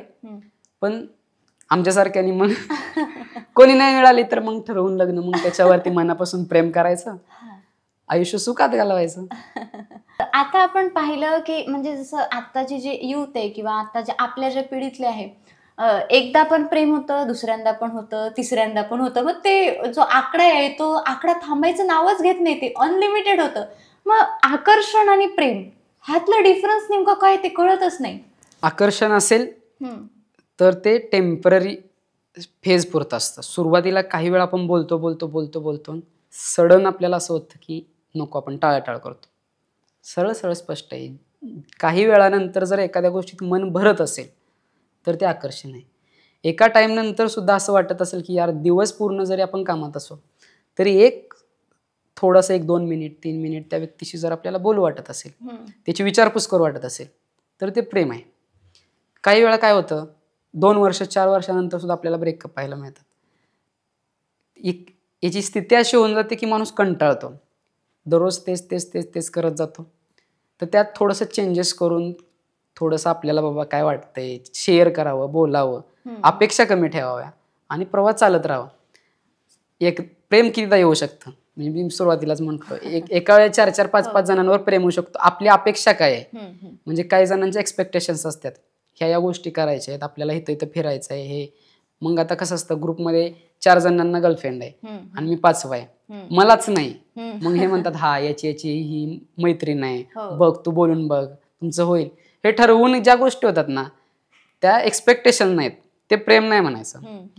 प्रेम असं सरळ झालं पाहिजे की बाबा एखादी व्यक्ती आपल्या सहज बोलते. कधी कधी आपण बरेच वर्ष मित्र असतो आणि सरळ थोड्या दिवसांनी अशा हळूहळू भावना त्याच्यामध्ये, तो खरं प्रेमाचा ट्रॅक आहे. ओळख होते, बोलणं होतं, मग आपल्याबद्दल एकमेकांचं बाबा मत काय ते तयार व्हायला लागतं आणि मग सवय होते आणि मग एका सर्टनला असं वाटतं की हा ही व्यक्ती आहे ती बाबा की ज्याच्याबद्दल मला सगळं पॉझिटिव्ह व्हावं असं वाटतं. पुढचा व्यक्ती बोलला काय आपल्याला चिडून राग येतो, पण थोड्या वेळानं त्याचं बाबा वाटतं की नाही जाऊ दे आपलं चुकलं काहीतरी, मग आपण कॉम्प्रोमाइज करतो, बोलतो त्याच्याशी. तर तो सर्टन असा एक ते प्यारे दोस्ती आहे, दोस्ती प्यारे कुछ होता है, ते तसं आहे ते. त्यामुळे आकर्षण सध्याच्या स्थितीत काय लगेच पाहिजे. मग हा मी हिच्याशी बोललो, काही जण म्हणतात मी 2 दिवसात 3 दिवसात आम्ही रिलेशनमध्ये आलो. ते अट्रॅक्शन असेल कदाचित, काही वेळेला ते वर्कआउटही होत असेल, प्रत्येकाच्या कंडिशननुसार ते वेगळं आहे. आता बऱ्याच मुलींची म्हणा किंवा महिलांची म्हणा, पत्नीला घेऊन किंवा मग काही ज्या रिलेशनमध्ये असेल त्यांच्या पार्टनरला घेऊन पोरींचं कसं असतं ना, पोरी रडतात, काय त्यांच्या ज्या ज्या भावना आहे ना त्या लगेच एक्सप्रेस करतात. म्हणजे राग जरी आला तरी लगेच काहीतरी रिॲक्ट करायचं आणि ते पटकन रिॲक्शन दिसतं. पण पोरींची कंप्लेंट असते की पोरं व्यक्तच होत नाही, म्हणजे पोरं बोलतच नाही. मुलं बोलतात, एकदाच बोलतात. कोणापाशी बोलतात? ज्या व्यक्तीपाशी कम्फर्ट आहे. कधी कधी आपण रिलेशनमध्ये असतो पण मुलगा बोलत नाही, म्हणजे पुढून येणारा प्रतिसाद तितक्या लेवलचा नसेल कदाचित. ज्यावेळेला एक स्पेसिफिक व्यक्ती आपल्याला मिळते की ज्याच्यापाशी आपण हक्काने मोकळं होऊ शकतो, 100% म्हणजे ते झाकीर खानचं वाक्य नाही का की पूछने वाला चाहिए रे. तसं तो व्यक्ती आपल्याला ज्यावेळेला भेटतो त्यावेळेला 100%. मी असं बऱ्याचदा, माझा एक मित्र आहे, आम्ही 12वीला असताना आम्ही तिकडून पेपरला जायचो, त्यावेळेला एसटी मधून जायचो. मला एक मुलगी आवडायची सर्टन, ती रिलेशनमध्ये होती. म्हणजे फक्त मी बघायचो, झालं. मग आमचा असाच एकदा विषय निघाला आणि मी रडलो. त्यानं मला मिठी मारली आणि मी रडलो एसटीतच, भर एसटीतच. म्हणजे सडन झालं, मी इतका रडलो. म्हणजे त्याच्या आधी कधी असं नव्हतं की आपण प्रेमात आहे, ती पोरगी बरोबर रिलेशनमध्ये येईन, असलं काहीच नव्हतं. मी असं ते असतं का नाही, ती बघते माझ्याकडे, मी बघतोय, आणि ते चांगलं वाटायचं. मग एका सर्टन टाइमला, आता 12वी झाली, यानंतर आपल्याला बघायला सुद्धा भेटणार नाही हे जेव्हा जाणवलं, त्यानंतर मी त्याला असं बोललो. मग त्याला ते जाणवलं माझ्या चेहऱ्यावरती बदललेले रंग, आणि त्याने मला मारली मिठी, आणि मग मी रडलो. ते होऊन जातं, मॅजिकल आहे ते. म्हणजे ज्याच्यावर आपण प्रेम करतो तो निदान समोर तरी राहावा, तो दिसावा तरी, आपल्यासोबत जरी नसला तर तो समोर तरी असावा. असं हो. म्हणजे त्यावेळेला लहान होतो, काही कळत नव्हतं. म्हणजे प्रेमाची भावना काय आहे थोडक्यात, मला मिळावीच असं नाही, पण बाबा ती व्यक्ती सुखात आहे का नाही हे तरी आपल्याला कळावं, की बाबा त्या व्यक्तीला पाहायला मिळावं. आता देवावरती प्रेम असल्यावर आपण मंदिरात जातो, किंवा आईची आठवण आली की आईशी बोलतो, जाऊन आपण गप्पा मारतो. व्यक्त व्हायला येतं आपल्याला. कधी या मुलीच्या प्रेमामध्ये शक्यतो तसा चान्स मिळत नाही, पण ॲटलिस्ट बाबा बघायला तरी मिळावं. आता आमच्यासारखे असतात ते मग कागदावरती लिहितात आणि भावना मांडतात आणि निवांत होतात. नॉर्मली कसं आहे ना दादा, प्रेम वगैरे म्हटलं की, प्रेमावर गप्पा करायच्या म्हटल्या की एखाद्या कवीला बोलवा, एखाद्या आर्टिस्टला बोलवा, एखाद्या कलाकाराला बोलवा, तो प्रेम इतक्या छान पद्धतीने व्यक्त करतो. मग एखादा पेंटर असेल, एखादा आर्टिस्ट, तो त्याच्या आर्टच्या माध्यमातून, पेंटिंग्सच्या माध्यमातून, कवी असेल तर तो त्याच्या साहित्याच्या माध्यमातून, शायरीच्या माध्यमातून. मला हा प्रश्न पडतो की प्रेमामध्ये हे इतके मास्टर झालेले असतात, यांची PhD झालेली असते, मग ह्यांचंच प्रेम नेमकं का अधुरं राहतं बरं? मुळात कलाकार किती % प्रेमात आहे त्यालाच माहित नसतं. तो प्रेमात आहे कसं असतं, मुळात कलाकाराला 100 प्रश्न पडतात. तो प्रत्येक गोष्टी, याचं प्रेम, त्याचं प्रेम, त्याचं प्रेम, त्याच्यामध्ये ब्रेनमध्ये एवढं ते कॉम्प्लिकेशन झालेलं असतात की त्याला स्वतःचा गुत्ता सुटत नाही. त्यामुळं कधी कधी बोलायचं असतं पण राहून जातं. कधी कधी आपण बोलतो पण पुढच्याला वाटतं याचं नेहमीच आहे, मग ते क्लॅरिफाय करू शकत नाही. म्हणजे व्यक्त होण्याची ताकद असते, पण स्वतःच्या भावना व्यक्त करण्याची ताकद कलाकारमध्ये कुठल्याच नसते. आणि ज्या वेळेला ती व्यक्त व्हायची वेळ येते तेव्हा असं झालं असतं की यार आता वेळ निघून गेले, आता काय बोलायचं. कधी कधी भीती असते. त्यामुळं कधी कधी तितक्या प्रभावीपणे कलाकार स्वतःच्या भावना मांडू शकत नाही. जगाच्या भावना लाख मांडू शकतो. कलाकार ज्यावेळेला स्वतःच्या भावना मांडायला जातो त्यावेळेला कुठंतरी त्याला असं वाटतं की नाही, थांबलं पाहिजे, काय होईल. म्हणजे कलाकार ही माणूसच आहे. पुढच्याला जसं वाटतं की नाही मी त्याला बोललो ती नाही म्हणेल, कलाकार ही माणूसच आहे, त्यालाही तसंच वाटतं नाही मी तिला हो विचारलं तर ती नाही म्हणेल, मग ती काही जज करेल का मला, यार पुन्हा म्हणेल या मी तुला असं विचारच केला नव्हता, या असं तसं. ह्या सगळ्या गोष्टी जसं सामान्य कोणी व्यक्ती असेल तो जसा विचार करतो, कलाकारी तसाच विचार करतो. त्यामुळे शक्यतो काही, आता मला माहिती नाही, माझं काही अर्धवट राहिलेलं नाही आहे. ज्यावेळेला होईल भविष्यात मी पण बघू, प्रयत्न झाला तर मी व्यक्त होण्याचा प्रयत्न करेन. नाही अजून वाटेवरती नाही, वाट सापडली की नक्की प्रयत्न करेन. म्हणजे घरातून मला मोकळीक आहे की नाही अजून माहिती नाही, पण बघू, प्रयत्न करेन. जर मिळालीच कोणी चांगली माझ्यासारख्याच विचारांची मिळावी, लिहिणारे असेल तर अजून चांगलं आहे, बरंच आहे. तेवढ्याच एकमेकांच्या भावना कवितेत मांडल्या जातील. बाकी काय बघू. बरं, छपाक मूवी बद्दल काही माहिती? छपाक मूवी तुम्ही पाहिलाय का? त्यामध्ये असं आहे दीपिका पादुकोण. म्हणजे मेरी नाही तो किसी और की नाही, एक ती जी भावना आहे. किंवा मग असं असतं की काहीतरी ठरवलं असतं त्या पद्धतीने, त्या काही सिच्युएशन असतात किंवा त्या पद्धतीनं तशा होत नाही, मग ते एक बदल्याची भावना, ते एक बदल्याची आग. आजकालचं जे प्रेम आहे ना ते या वेळी खूप जास्त पद्धतीनं चाललेलं आहे. तर याबद्दल काय बोलाल? तेच त्यांचं प्रेमच नाही, हा सगळ्यात पहिला मुद्दा आहे तो. हो. की बाबा जर आपलं प्रेम एखाद्या व्यक्तीबद्दल असेल तर त्याच्याबद्दल आपल्या मनात राग निर्माण होत नाही. आपण कितीही दूर जाऊ, कितीही वाद हो, काही पुढे मागे सगळ्या गोष्टी होत राहतात. म्हणजे प्रेम आहे ना ते तसंच राहतं. आता हे जे आहे ना की बाबा ते ऍसिड फेकणं वगैरे ज्या गोष्टी आहेत की मेरी नाहीत, तो त्याचा स्वतःचा इम्पॅक्ट आहेच. तर तो जो इम्पॅक्ट आहे ना तो साईडचं जे सर्कल आहे की लोक मला काय म्हणतील. मी एखाद्या मुलीला विचारलं, तुम्ही मला नाही म्हटली तर मला लोक हसतील, माझे मित्र मला काय. मग त्याची जे रिॲक्शन असते, त्यांची रिॲक्शन, त्याची ते ऍक्शन असते. म्हणजे माझा एखादा मित्र मला म्हटला, काय यार तुला नाही म्हटली आहे का, मग तो मनामध्ये ते घुळत राहतं, त्याचं ते विष होतं, मग त्याचा तो इम्पॅक्ट असतो. असं एखादा प्रेमात जेव्हा सुरुवातीला असतो तेव्हा ती हो म्हणेल नाही म्हणेल याच्यावर, ती नाही म्हणल्यानंतरही त्याला तितकं वाईट नसतं वाटत. इम्पॅक्ट कधी होतो, थोड्या वेळानंतर होतो, जेव्हा इकडून कुठंतरी पुश मिळतो. लोक जेव्हा हे करतात, हा त्याचा इम्पॅक्ट असतो तो. म्हणजे प्रेमात पडणारा शक्यतो एवढ्या मोठ्या थराला जाण्याची खूप रेअर चान्सेस आहेत. एखादा सायकोलॉजिकली डिस्टर्ब असेल तरच असलं करू शकतो, नाही तर मग या बाकी सगळ्या एन्व्हायरमेंटचा त्या गोष्टीला इम्पॅक्ट मोठ्या प्रमाणात होतो. बरं. प्रेम आणि career, according to you what is important, love और करिअर? प्रेमाला सोबत घेऊन घेतलेलं करिअर सगळ्यात महत्त्वाचं आहे. म्हणजे प्रेम करायचंच प्लस करिअर करायचं. असं नाही की फक्त मी प्रेम म्हणजे सकाळी उठलो की तिला गुड मॉर्निंग पासून संध्याकाळी पार शुभरात्रीपर्यंत मेसेज करत राहणं म्हणजे प्रेम नाही आहे. तुम्ही बाबा तिच्याबद्दल, तिच्या आयुष्यात चांगलं चाललंय ठीक आहे, तुम्ही तो एक सर्टन वेळ द्या, त्याच्यासोबत करिअर करा. करिअर इम्पॉर्टंट आहे का तर आहे, कारण तुम्हाला त्या व्यक्तीला आयुष्यभर सुखात ठेवायचं असेल तर तुम्ही सेटल होणं हे गरजेचंच आहे.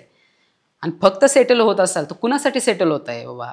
तर जर तुमच्या आयुष्यात ती व्यक्ती असेल तिला जपा, तिला सोबत घेऊन, तिला विचारात घेऊन तुम्ही करिअर सेट करा आणि मग आयुष्यभर सुखात राहा. तुम्ही एक कोणती गोष्ट जर पकडत असाल, आता माझ्या आयुष्यात जर कोणी नसेलच तर मी करिअर पकडू शकतो. जर तुमच्या आयुष्यात एखादी व्यक्ती आहे तर तिला आयुष्य सुखात राहावं, मग इक्वल येते, मुलगा असो किंवा मुलींना असो. जेवढा मुलीच्या करिअरचा फायदा मुलाला होतो तेवढाच मुलाच्याही मुलीला होतो. दोन इक्विव्हॅलंट पकडू आपण, की असं नाही की बाबा मुलावरच मुलगी डिपेंड असेल किंवा मुलीवर मुलगा डिपेंड असेल. तर सोबत घेऊन चालायचं, एक पकडायची गरजच नाही ना. आपण पर्यायच का ठेवतोय, सोबत घेऊन चालता येते. आपल्याला काही दिवसभर सोबत राहायचं आहे का, ती तिचं काम करेल, तो त्याचं काम करेल, सोबत घ्यायचं आणि ग्रो करायचं. मी एक असं झालं, ॲक्च्युली फ्रेंड आहे माझा, आणि मग त्यांचं लग्नाचं वगैरे असं चालू होतं नियोजन. त्याची एक अट होती की मला लग्न करायचं आहे, मला मुलगी पाहिजे, पण माझी अट ही आहे की मेल फ्रेंड्स तिचे जास्त नसावेत. म्हणजे असं काय, म्हणजे एखाद्या मुलीचे जर मेल फ्रेंड्स जास्त असेल किंवा मग एखाद्या मुलाच्या जर गर्ल फ्रेंड्स जास्त असतील, म्हणजे फिमेल फ्रेंड्स जास्त असेल, तर मग ते काही त्याचा संबंध थेट कॅरेक्टरशी जोडणं किंवा असं काही असू शकतं का? असं जास्त प्रमाणात नसतं. एखादा कोणतरी ते हेच सगळं की जो एन्व्हायरमेंट आहे ना, मोस्ट ऑफ ज्या मुलांच्या रिॲक्शन्स असतात ना किंवा मुलींच्याही असो, असं नाही, रिॲक्शन कुठल्याही पर्सनची ही एन्व्हायरमेंटवर खूप डिपेंड असते. की बाबा मी एखाद्या सर्टन ठिकाणी राहतो तर तिथलं आजूबाजूचं एन्व्हायरमेंट कसं आहे आपण त्याप्रमाणे रिॲक्ट करतो. हे असंच आहे, ती पोरगी 4 पोरांशी बोलते, हे जेव्हा एखादा माझा मित्र म्हणेल तेव्हा माझ्या मनामध्ये कुठं ना कुठं ते एक पाल चुकत राहणार आहे. मला तिच्याकडे बघण्याचा दृष्टिकोन थोडा बदलण्याची शक्यता असते. त्यामुळे कुठं ना कुठं त्या मुलाला तसं वाटत असावं. सगळ्यांबाबतीत असं असतं असं नाही. ज्यावेळेला एखादा मुलगा स्वतः तेवढा वैचारिक प्रगल्भ असतो तेव्हा मग तो प्रश्न येत नाही. कधी कधी कसं असतं, बघण्याचा दृष्टिकोन बदलतो या बाकीच्या सगळ्या एन्व्हायरमेंटमुळं. मग त्या व्यक्तीकडे बाबा हा हिचं 4 मित्र आहेत, मग ती कशी असेल हा प्रश्न उद्भवतो. सगळीकडे असं नाही होत. बाकी मग मुलं मुलींच्या पेक्षा जास्त समजूतदार असतात. एखाद्या मुलाच्या एखादी जरी मैत्रीण जर बोलताना दिसली तर जास्त मुलीला त्रास होतो, पण एखादा मित्र त्या मुलीशी बोलला तर तितका मुलाला त्रास होत नाही. मुलीच्या बाबतीत जास्त पॉझिटिव्हनेस असतो नात्यामध्ये कधीही. दादा, प्रेमामध्ये ना आजकाल असं आपण पाहतो की अनेक लोक प्रेमामध्ये पागल होतात, वेडे होतात, मग नस कापणं, सुसाईड करणं इत्यादी अनेक टोकाचे पावलं उचलतात. अनेक पुराणी त्या कारणामुळे स्वतःचा जीव सुद्धा गमावलेला आहे. तर मग यावर एक साहित्यिक म्हणून, एक तरुण म्हणून, एक कवी म्हणून तुम्ही काय विचार ठेवता? आता ज्या वेळेला एखादा व्यक्ती प्रेमात असतो ते मगाशी बोलल्याप्रमाणे की सवय, एखादा जर रिलेशनमध्ये असेल तर ती सवय लागते. सवय एकदा रिकामी जागा झाली की त्यानंतर ते विचार येतात. एन्झायटी, डिप्रेशन सारख्या गोष्टी होतात. मग त्यानंतर काय करायचं? मग हे अनावधानानं झालेल्या गोष्टी असतात, नस कापणे वगैरे. कधी-कधी प्रेमात पडावं, पुढचा घाबरून मला हो म्हणावा, ही एक टेंडन्सी कधी-कधी लोकांच्या विचारात असते, की हां, ती मला अशी नाही म्हणते, घाबरून हो म्हटली तर हो म्हटले. हा वर्ग एकदम म्हणजे क्वचित आहे, जास्त मोठ्या प्रमाणात नाही आहे. म्हणजे नस कापून तिनं प्रेमात पडावं म्हणून तिला ब्लॅकमेल करणं किंवा त्यानं प्रेमात पडावं म्हणून ब्लॅकमेल करणं, हा एकदम कमी प्रमाणातला आहे. एवढ्या मोठ्या प्रमाणात नाही. म्हणजे कुठंतरी बाबा प्रेम जर 100% आहे तर त्या 0.0001% तो वर्ग जाईल. त्यामुळं आणि जर कोणाला करायची इच्छा असेल तर तसं करू नये. जरी तुम्ही त्याला जबरदस्ती करून तुम्ही हो म्हणाल, पण ती मनापासून तुमच्यासोबत आहे का? आयुष्य तुमचं कसं जाणार आहे? मग वादविवादात जिथं शांती, सुख सगळं आहे, तिथं प्रेम नांदतं. त्यामुळं उगाच जबरदस्ती कुणाला आपल्या प्रेमात पडावं, ही अपेक्षा ठेवणंच मुळात चुकीचं आहे. सरळ हातानं जे चांगलं चाललंय, सुख, समाधान एकत्र दोघांचे विचार मॅच होत आहेत, तिथं झालेलं प्रेम हे आयुष्यभर यशस्वी राहतं. भले आपण सोबत असो नसो, त्या प्रेमाला हे प्रेम नाव देऊ शकतो. हे बाकी नस कापणे वगैरे हे ब्लॅकमेल आणि सोड याशिवाय त्याला प्रेम म्हणून आपण मान्यता देऊ शकत नाही. बरं, प्रेम करणाऱ्या तुमच्यासारख्या, आमच्यासारख्या सगळ्या यूथला काय सांगाल? प्रेम करा. मनापासून प्रेम करा. प्रेम करताना अपेक्षा ठेवू नका. मुळात लग्न व्हावंच ह्या गोष्टी नसाव्या. प्रेमात असताना दुसऱ्या अपेक्षा नसाव्या. प्रेम म्हणजे सुरुवातीला ती व्यक्ती सुखात राहावी, समाधानात राहावी, एवढंच. बाकी मग ग्रो करा, एकमेकांना हेल्प करा आणि आयुष्यभर सुखानं जगा. आणि पडावं माणसाने एकदा तरी प्रेमात, कारण प्रेमात पडल्याशिवाय जगाकडं वेगळ्या दृष्टीनं बघण्याचा आपल्याला दृष्टिकोन येत नाही. प्रेमात पडल्यानंतर जग गुलाबी दिसत असेल माहीत नाही, पडल्यानंतर मी कदाचित अनुभव करेन. पण जेवढं आता वाटतं एखाद्या व्यक्तीबद्दल, म्हणजे माझ्या तर समथिंग कोण क्रश असेल तर तिच्याबरोबर जे इंटरॅक्शन करताना जे आपल्या बॉडीमध्ये पोटामध्ये येणारे बटरफ्लायज असतात, म्हणजे ते फुलपाखरू, ती अनुभूती आहे. म्हणजे खरंच होतं ते. तर बॉडीमध्ये होणारे ते हार्मोन्स इफेक्ट असतात आणि ते छान वाटतं. तर प्रत्येकाने एकदा तरी प्रेम करून बघावं. एकतर्फी असलं तर ते अजून भारी आणि दोनतर्फी असेल तर मग तुमचं काय विषयच नाही. त्याला मग यशाकडे नेण्याचा प्रयत्न करा. बरं, आता आपण पाहतो की लिहिणारे अनेक जण असतात, लिहायला अनेकांना आवडतं, पण अनेकांची प्रॉब्लेम ग्रामरची असते, यमक जुळत नाही, काहीतरी होत नाही, किंवा मग अनेक मोठे मोठे साहित्यिकांचं वाचल्यानंतर असं वाटतं की आपण त्या तोडीचं कदाचित लिहू शकत नाही किंवा तसं आपल्याला लिहिता येत नाहीये. तर नवीन लिहू पाहणाऱ्यांना, लिहिणाऱ्यांना, लिहायची इच्छा असणाऱ्यांना किंवा जे लिहत आहे त्यांना काय सांगाल? लिहा, सुरुवात करा लिहायला. तुम्ही चुकीचा आहात, बरोबर आहात, ग्रॅमॅटिकली बरोबर आहात का, तुम्ही नियमात बसताय का, शास्त्रानुसार लिहिताय का, हे ठरवण्याचा अधिकार कोणालाही नाही. तुम्ही तुमच्या भावना त्या कागदावरती मांडताय. एखाद्याला ती ऐकल्यानंतर वाचल्यानंतर आवडेल ना आवडेल, तुम्ही तुमच्या भावना लिहिताय. त्यामुळे त्या कवितेवर तुमचा अधिकार आहे. तुम्ही पोस्ट केल्यानंतर एखाद्याला आवडली नाही, त्याने इग्नोर केली, एखाद्यानं तुम्हाला त्याच्यावरती प्रतिक्रिया देऊन जर चुका सांगितल्या, ॲक्सेप्ट करा, बदलण्याचा प्रयत्न करा. नाही जमलं सोडून द्या, फक्त लिहित राहा. काही जण कसं असतं, मग लोकांना आवडेल का, मग ते याच्यावरती रिॲक्ट काय करतील, या विचारानं मग ते थांबतात आणि लिहिणं सोडून देतात. बरेच जण असे असतात कितीतरी डायरीमध्ये लिहून कविता ठेवलेल्या आहेत, त्या लोकांपुढे आणत नाहीत. बरं, त्या आणल्या जरी नाहीत तरी लिहित राहा. लिहिणं महत्त्वाचं आहे. कारण ती एक कविता लिहिली होती की भाव जोडून एकत्र मांडावे लागते अक्षर, सहजच असे कोणी पद्य लिहित नाही. पद्य म्हणजे कविता. ती भाव जोडून एकत्र मांडावे लागते अक्षर, सहजच असे कोणी पद्य लिहित नाही. काही लपवतात दुःख शब्दांच्या पाठीमागे, वेदनेतील प्रत्येकजण मद्य पित नाही. म्हणजे काय म्हणतात ना, दर्दमध्ये गेल्यावर दारू पितात. तर काहींना आपल्या भावना मांडायसाठी कविता पुरेशी आहे. जर एखाद्याला जास्त दुःख असेल ते कागदावरती मांडा. त्याला नियम अटी काही नको. सुरुवात झाल्यापासून शेवटपर्यंत जे वाटते ते लिहा. सगळ्या भावना कागदावरती उतरवा. जे होईल त्याला कविता म्हणायचं, पुढं सरकायचं. अशी एखादी तुमची आवडती कविता जी काळजाच्या फार जवळची आहे? अशी कविता म्हणजे ज्यावेळेला माझे सर्टन एकदम फॉलोअर्स एकदम ग्रो होत होते, चांगला म्हणजे मी जमिनीवरच्या थोडासा 2 बोटं वर जाण्याची शक्यता होती, अशा वेळेला एकदम सडन एका टायमिंगला मायनसमध्ये फॉलोअर्स केले. म्हणजे मी दररोज चेक करायचो, बाबा किती वाढले आज, कसं वाढले. आणि एका टायमाला असं झालं की पहिल्यांदा कधीतरी मी म्हणजे सर्टन एकदम दिवसाला 100, 200, 300 वाढत असताना मायनसमध्ये फॉलोअर्स झाले. आणि मग असं झालं की यार कसं काय, म्हणजे लोकांना कविता आवडत नाही की काय प्रॉब्लेम आहे. मग त्यावेळेला लिहिलं होतं स्वतःसाठीच, म्हणजे स्वतःला इन्स्पायर करायसाठीच लिहिलं होतं. त्याला बऱ्याच जणांनी ॲप्रिशिएट केलं की मावळताना आपण सूर्य आहोत याची जाणीव जपता यावी, कधी क्षितिजा पलीकडे जाण्याची ही तयारी ठेवता यावी धमक मनगटात विजयी केशर उधळण्याची, तोपर्यंत तत्व आणि अस्तित्वाची लढाई लढता यावी, मावळताना आपण सूर्य आहोत याची जाणीव जपता यावी.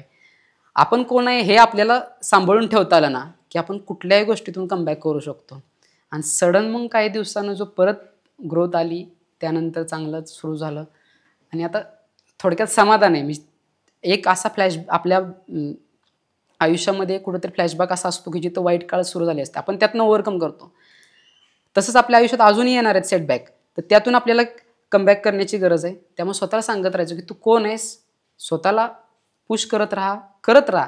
रडायला येईल, रडायचं नाही, लढायचं आणि पुढे चालत राहायचं.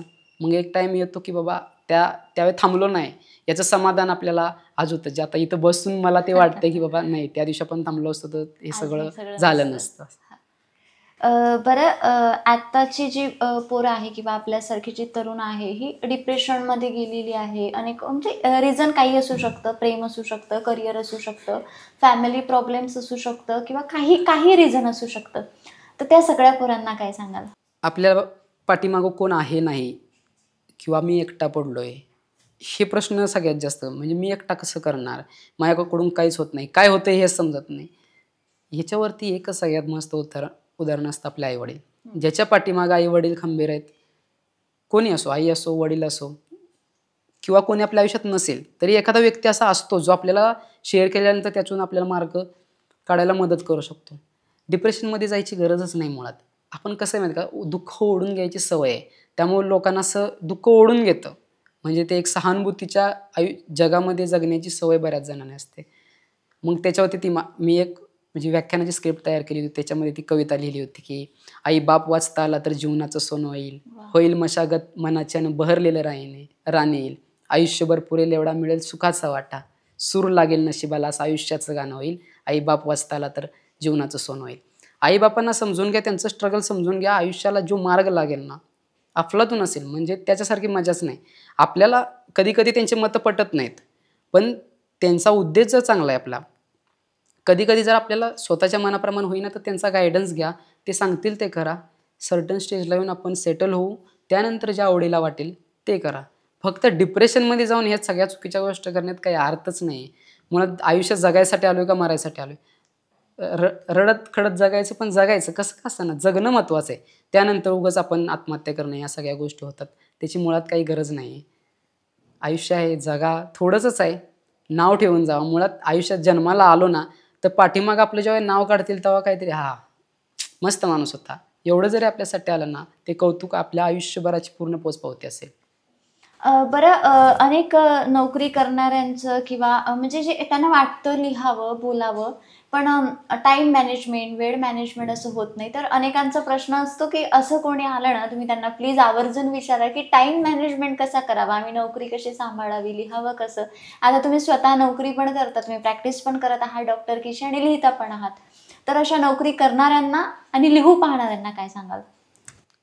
आपण जेवण करतो, आपण झोप घेतो, आयुष्याच्या 2 महत्त्वाच्या गोष्टी येतात. बाकी आपण जॉब करतो.